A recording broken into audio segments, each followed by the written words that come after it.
po. Sorry po kasi na-sideline. Okay lang yan.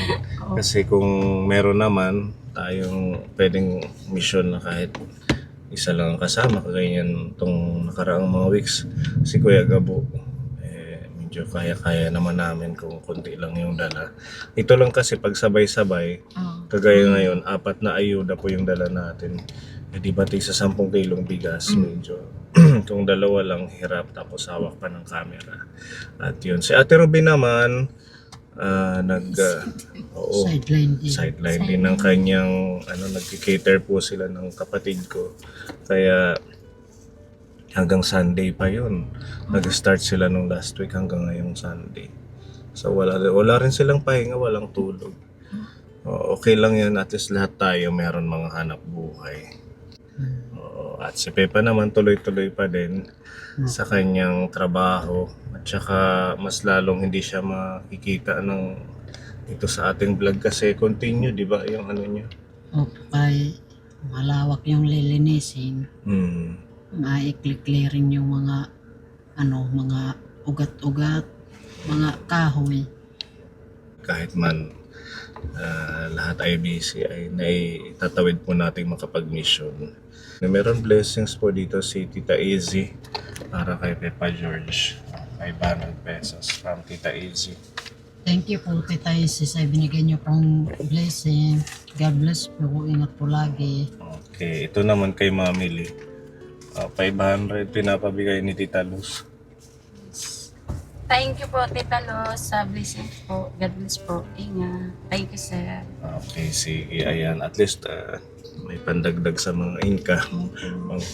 Lalo na't ngayong kung pagkaka-start lang ng school days, di ba? Maraming mga ganap sa eskwelahan. May mga brigada eskwela, pintakase, yung maglilinis ng classroom, tsaka induction ng mga parents. Kaya ayun, mga din talagang Sir. may mga ambagan. Kaya kailangan ng extra income, di ba? Okay lang din yan na hindi naman talaga kailangan lahat na kasama kasi may mga trabaho. Okay, let's go po mga kaponi, samahan niyo po kami para sa ating muling pagbisita sa Tres Marias. Ayan, medyo maulan din dito kaponi.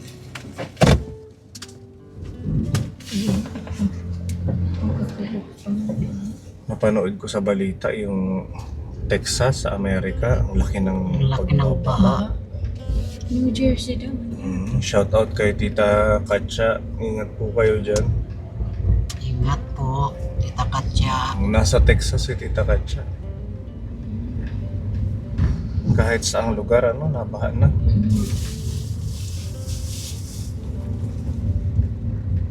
Magtatagulan na din dito sa Samar. Kaya hinahanda na namin yung mga bubong, yung mga dapat palitan kasi very prone ang Samar sa mga bagyo, baha. Lalo na pag December. Noong December, grabe. Nasa Manila kami, si Ate Ruby lang yung tao sa bahay. Yung mga alaga niya nagkanda lunod. Ito yung kambing ni Kuya Akil.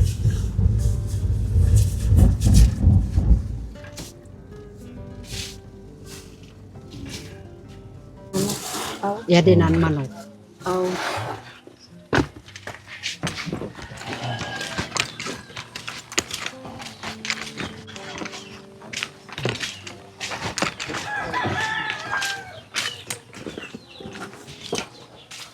Tao po. Lola.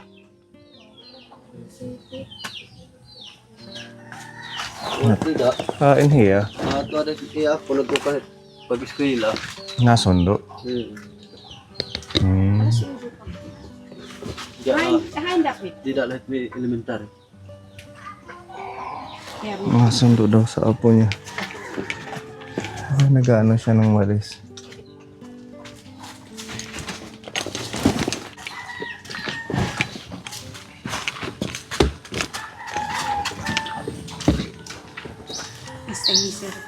Short.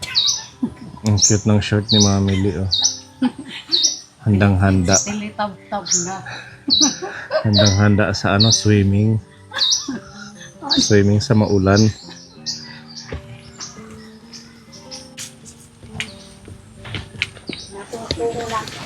Putik dito.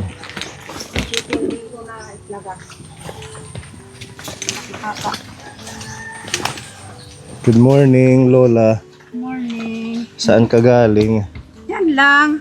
Namasyal? Opo. Sige. Kasi yung paa ko para maunat. Kumusta na, Lola Norms? Aba, Anong balita? yung balita ko kasi nasakit ako. Kasi dumula ko ng dugo. Baka TB. Iwan ko. Kaya nahina yung katawang ko.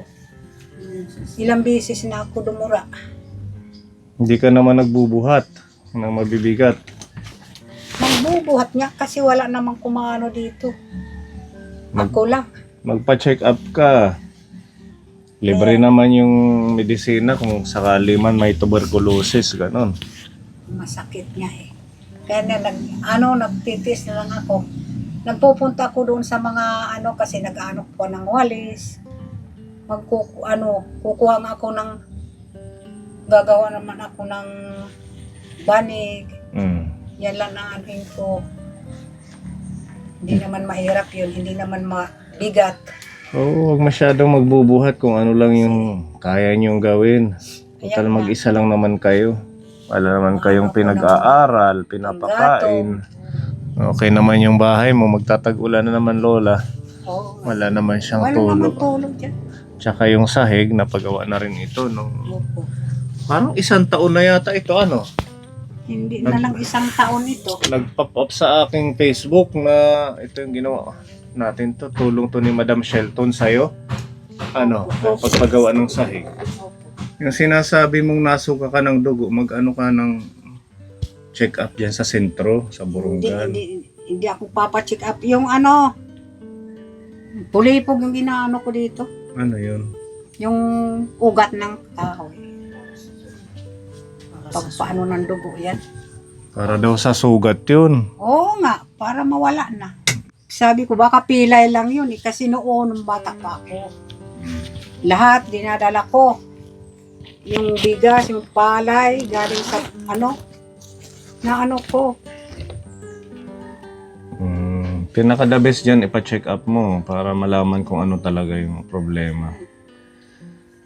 Kasi yung, Alam niyo po, libre na yung gamot ngayon, libre na rin yung pagpapacheck up sa sentro. Nasa sa atin na lang kung hahayaan natin or ayaw natin pumunta. Hindi naman tayo lalapitan ng doktor. ay siyempre, Although yung herbal, okay yan. Pero the best pa rin yung doktor. nandito lang ako yan kasi nagpupunta man dito yung nurse dyan. Pupunta pala, tapos magpa-BP ka rin. Yun, regular na monitoring ng blood pressure mo. Yun ang inaano ko dyan pag napunta dito. Sa yata yun? Bukas yata pupunta dyan. Pagpa-BP ka, kailan ka ba huling nagpa-BP? Isos, matagal na. Hindi ako nagpa-BP. Pag magpa-BP ako, bukas lang.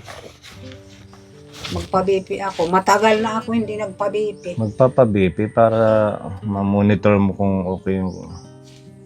Kasi sabi Lagay ko, mo. magpa-BP ako kasi malaman ko yung sakit ko kung ano. Para- Ayaw ko naman malaman yung sakit ko. Oh, sige, wag kang magpa-check up. Hindi mo alam Ayaw na... ko malaman. Sabi ko, baka yung ko, iyan na lang ang buhay ko. Yun yung mindset natin na dapat mabago na. Yung sasabihin natin, ayaw ko magpa-check up kasi malalaman ko ang sakit ko. Ayan nga ang sabi ko. Sabi naman nila, magpa-check up ka na lang. Yan, napipilit naman ako. Yung inaano ko lang yung ito ko. Kasi Baguhin natin yung bakit? ganong pag-iisip na ayaw mong pa-check up kasi malalaman ang ganito. Ang pagpapa-check up, isang proseso yan para malaman ng dalubhasa kung ano talaga ang sitwasyon ng kalusugan mo. For example, ayaw mong pumunta, nagsusuka ka na ng dugo. So, ganyan, hahayaan mo lang, hindi mo malalaman na may iba ka pang kondisyon pala. Karamihan sa mga senior ang iniisip pag nagpa-check up malalaman ang sakit. Natural, malalaman talaga yun para maagapan, di ba?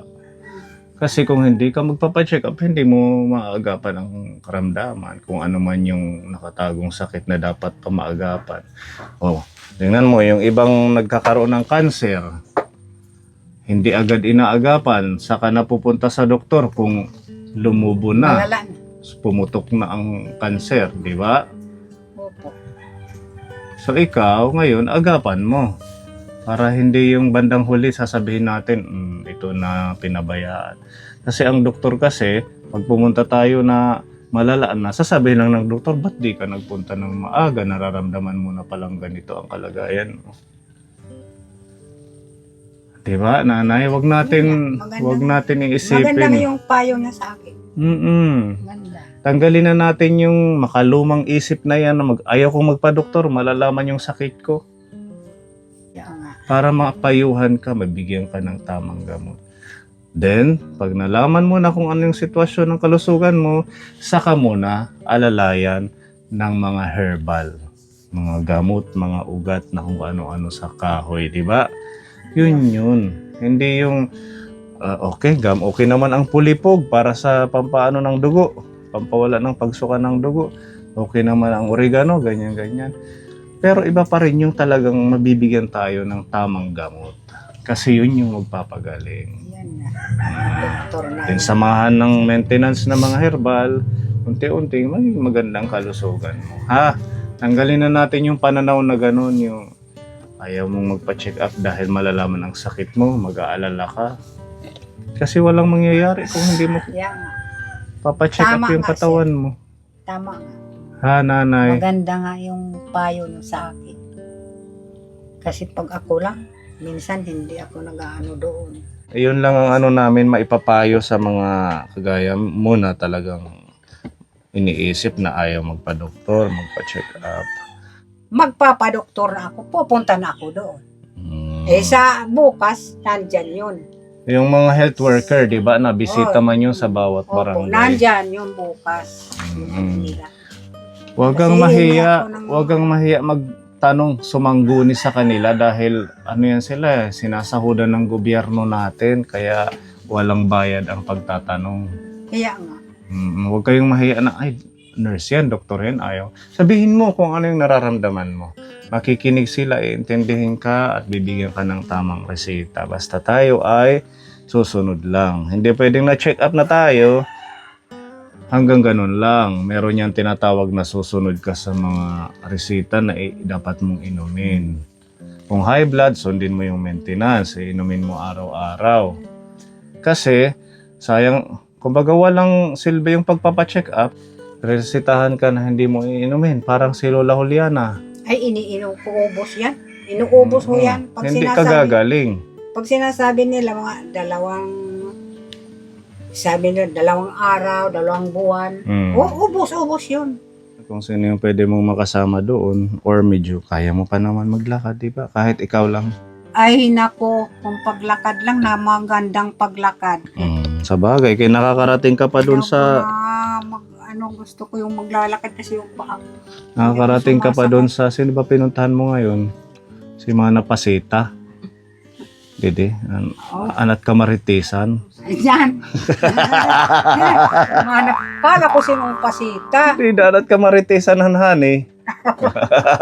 Oo, ganawan. Nakakarating ka nga doon, hospital pa kaya, hindi ka makarating. Malapit lang eh. Hindi ko mararating yan.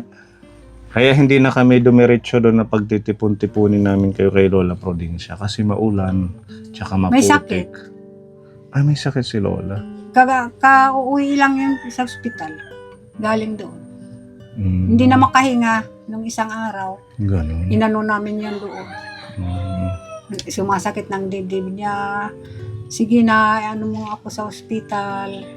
May ano daw yung, sabi daw niya, yung puso daw niya, may sugat daw. May sugat. Kaya hindi niya makatayo kasi Mm. masakit palaging ulo niya. Nakahiga naman si Lola. Kahiga. Sino ang nag-aalaga? Si Jonard. Junard, yung anak niya dyan. Sila Tisik. At saka maulan din, basa yung lupa. Kaya sabi ko, house to house na lang. Kakasakit daw siya pag inuubo kasi malamig, di ba magalamig yung gabi. Mm-mm. Wala naman harang yung mga ano niya. Dapat Bintana. hinarangan muna.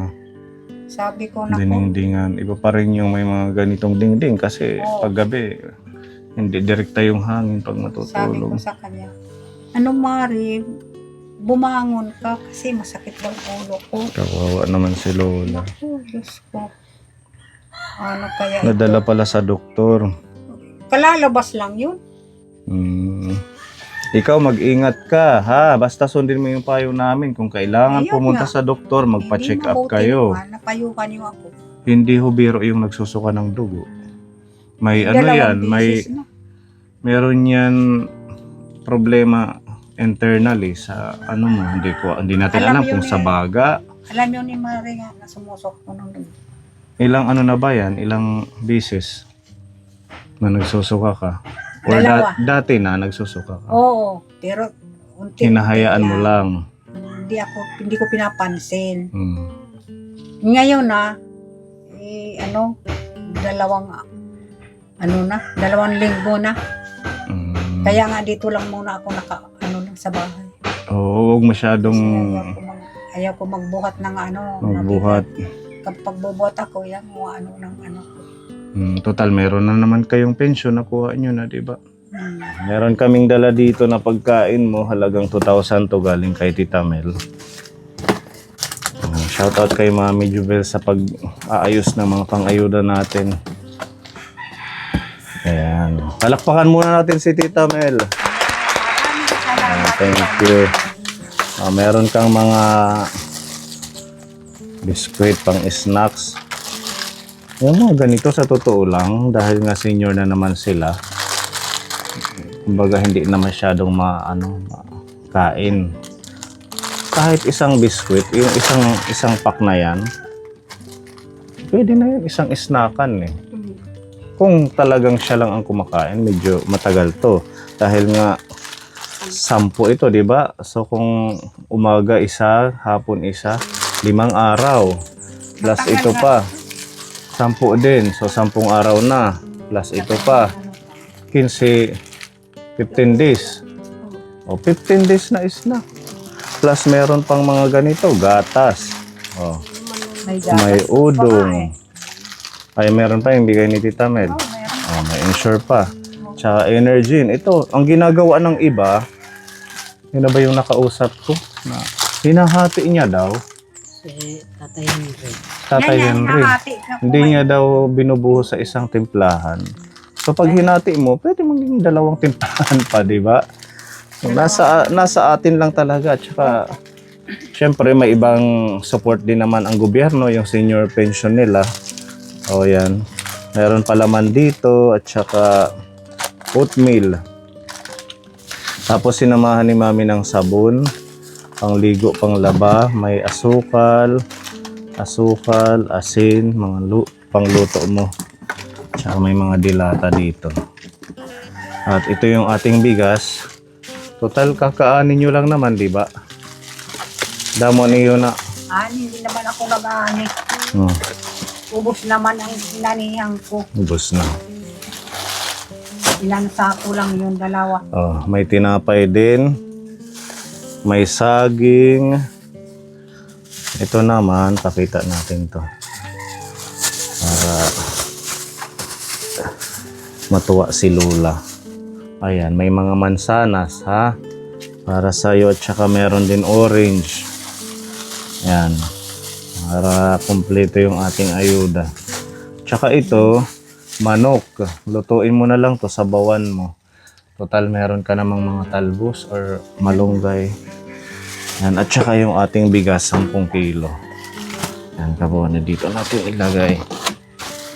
So, lahat po ito pagmamahal ni Tita Mel, plus yung ating pagmamahal ni Tita Luz na cash. Makatulong po sa kanya. O, kompleto. May cash, may ayuda, may bigas. Galing to kay Tita Luz, tapos ito galing kay Tita Mel. 500 pesos to nabigay ni Tita Luz. Maraming salamat po, Tita Luz. Maraming salamat po. Tita Mel, maraming salamat yung bigay nyo sa akin.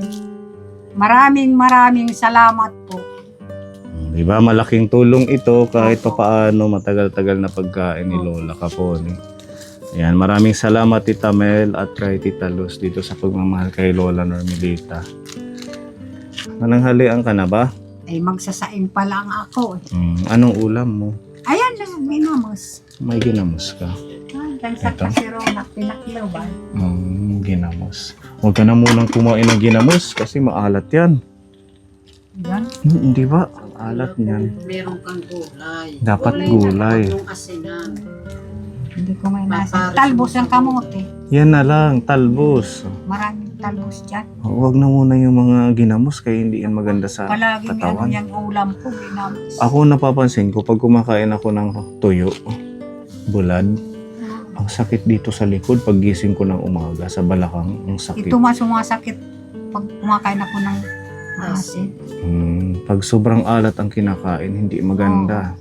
Kaya iwasan mo muna yung Palagi ginamos. yung ulam ko. Kahapon. Nung Huwag isang na yan. araw, ganyan din. Mas mainam, gatas na lang, ilagay mo sa kanin. Diba? Mas healthy pa yun. Or Ngayon, hindi gulay. ako kasi ang gatas na lang yung ininom ko. Okay naman yung insure. At least meron pa kayo. Mayroon po pa dyan. Thank you, Tita Mel, sa insure. titipid ko yan. Sabi ko, matagal yun. Magtitipid ko yung gatas. O sige ha, ikaw na ang bahala dyan. Opo. Kasi bibisitahin namin si Lola Prudencia. Opo, ay natutulog yata yun ngayon. Kasi hindi naman siya nakakalakad. Kawawa naman, nagkasakit pala ano. Oo, galing yan sa ospital. Adi kami.